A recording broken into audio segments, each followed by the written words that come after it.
Ah, meu cachorro tá cheio de ferida, eu não sei mais o que eu faço, ele não para de se coçar, se coça o dia inteiro, fica ali tocando violão, coçando, coçando, coçando. O que que eu faço? Já dei tudo quanto é remédio. Ah, você tá fazendo tudo errado. Vem comigo que eu vou te falar.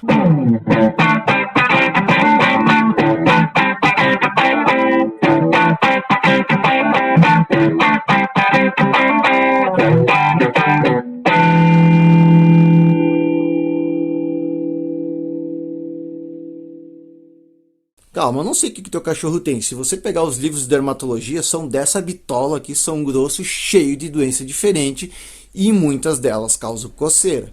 Então pode ser muita coisa. Só uma avaliação criteriosa, um exame criterioso e possivelmente com exames laboratoriais de biópsia e tal, cultura, para a gente poder chegar lá no diagnóstico. Mas eu vou explicar hoje, vou detalhar hoje um pouco de uma doença que é uma das mais comuns que acontece no mundo veterinário e também até em humanos. Tá? Estou falando da atopia ou dermatite atópica. Você encontra esses dois nomes na literatura. Como é que funciona essa doença? Vamos dividir a explicação dessa doença em duas partes, em dois contextos. Primeiro, uma parte estrutural e outra depois uma parte de hipersensibilidade. Como é que funciona? A pele, vamos comparar como se fosse uma parede, tá? Ó, uma parede. Uma parede é composta de tijolos e entre um tijolo e outro tem cimento, beleza? Que grudam um tijolo no outro. Na nossa pele funciona muito parecido. As células, entre uma célula e outra, tem um material ali que faz essa ligação entre uma célula e outra. Então, na atopia, nessa doença, na dermatite atópica, é como se esse cimento fosse muito ruim, de uma qualidade péssima. Então, é como se o cimento fosse ruim e os tijolos fossem caindo, fossem se despedaçando, a parede fosse desmoronando. E é isso que acontece na pele também. Essa ligação entre uma célula e outra é tão fraca, tão ruim, que vai começando a descamar a pele. Então, nesse espaço que ocorre essa descamação da pele, você tem, além da perda de água, você abre espaço para evaporar a água, então a pele fica ressecada, você desidrata a pele. Tem como você tem aberturas para entrada de bactérias, entrada de fungos, de protozoários, de alérgenos. Então você está perdendo umidade na pele, está desidratando e entrando um monte de contaminação que vai favorecer infecções na pele. Combinado? Isso é uma parte da explicação, a parte estrutural. Outra parte da explicação é a parte das imunoglobulinas, da hipersensibilidade. Por um erro genético, essa doença faz com que você tenha uma reação exagerada a determinados alérgenos. Por exemplo, em humanos é muito comum algumas pessoas que têm alergia a inseto, por exemplo. Ah, tomar uma picadinha de mosquito. Eu não tenho. Então, quando eu levo uma picada do mosquito, eu vou lá dar uma coçadinha e acabou. Tá? Tem pessoas que coçam, formam uma baita de uma ferida com um colarete, com uma ferida larga, machuca bastante porque é uma reação exagerada. Existem algumas imunoglobulinas e a gente deveria estar apresentando um certo tipo de imunoglobulina quando toma uma picada de inseto, quando tem contato com pólen, por exemplo, alguma coisa assim, grama, né? E por um erro genético, ele apresenta outra imunoglobulina nessa resposta. Então ele gera uma reação exagerada, onde não precisaria estar tendo tanta coceira, onde não precisaria ter tantos sintomas, tá? Acaba tendo essa reação exagerada. Então como é que se trata tudo isso? É muito difícil, porque é uma das doenças que mais fazem veterinários perder clientes, porque você vai lá, começa um tratamento, fica legal, mas daqui a pouco já está pior e o veterinário não dá mais conta, daí você leva para outro, daí o outro entra com corticoide de volta e assim vai. Tá, mas é para eu dar corticoide, não é para eu dar corticoide? Cara, depende, tá? Depende. O corticoide faz parte do tratamento para tirar da crise. Tá? Quando está numa crise exagerada, você deve usar corticoide, que mais nada vai parar aquela coceira. Mas o corticoide tem muito efeito colateral a longo prazo, então não se deve usar a longo prazo, você só usa numa situação emergencial. Tá, então qual que é o tratamento preconizado? Cara, depende. Primeiro, a gente tem que fazer, você já deve ter visto às vezes humano, que eles fazem esse teste de hipersensibilidade, eles fazem vários pontinhos aqui no braço, ou em cães eles fazem na barriga, tá? Compra um kit que vem 15 alérgenos, que você faz 15 injeçõezinhas na barriga e vê qual que o animal apresenta maior reação alérgica. Daí você vai descobrir se é alergia à saliva de pulga, se é alergia a determinado tipo de bactéria, ou protozoário, ou a grama, ou enfim, depende da região, porque esses kits são regionais.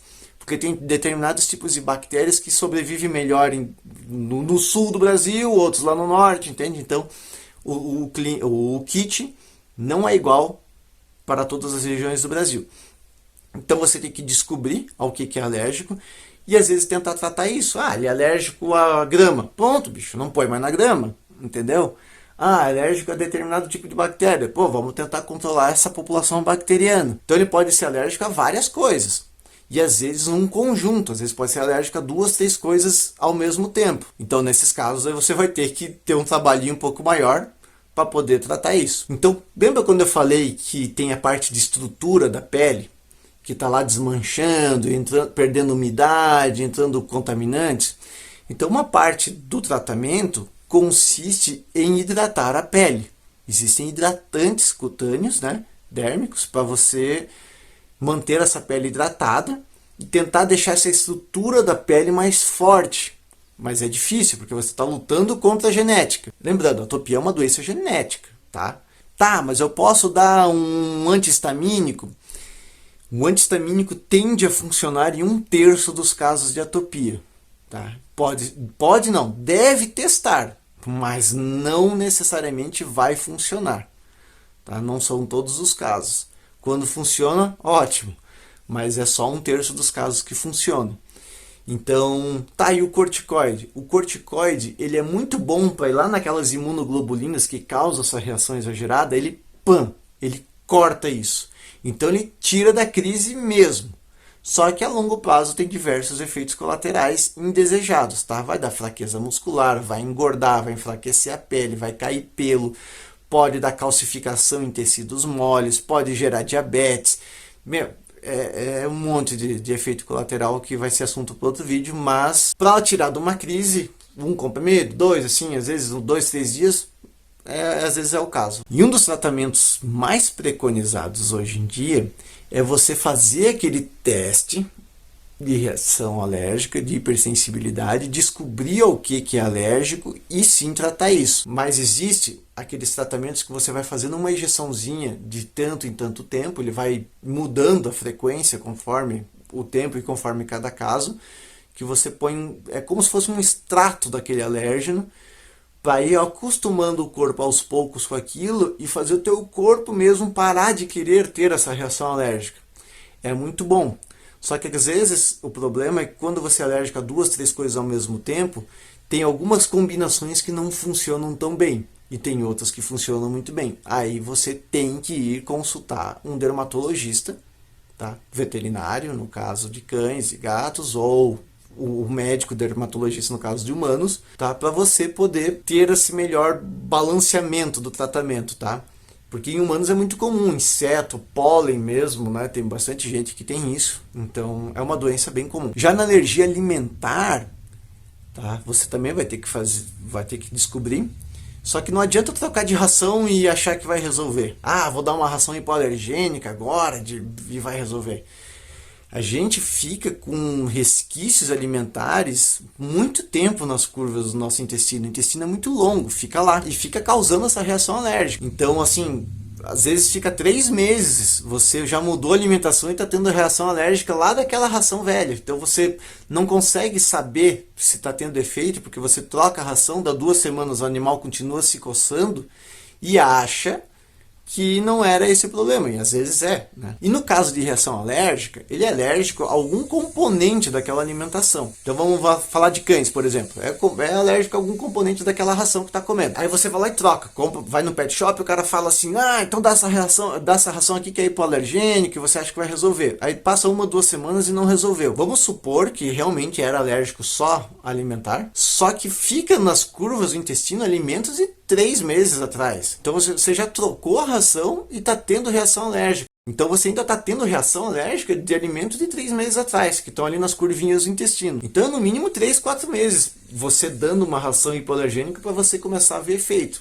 O grande erro é que as pessoas vão lá, dão 2 semanas, 3, um mês, não vê o efeito que deveria estar vendo, e troca de ração de novo, e troca de ração de novo, então vira aquela bagunça, você não consegue chegar lá num resultado. Então saiba que testar a alergia alimentar de forma sem fazer o exame, né, através só da troca de ração, é um negócio demorado. Bom, mas isso é só para você. Esse vídeo é um resumão, só para vocês saberem, tá? Como é que funciona mais ou menos essa doença.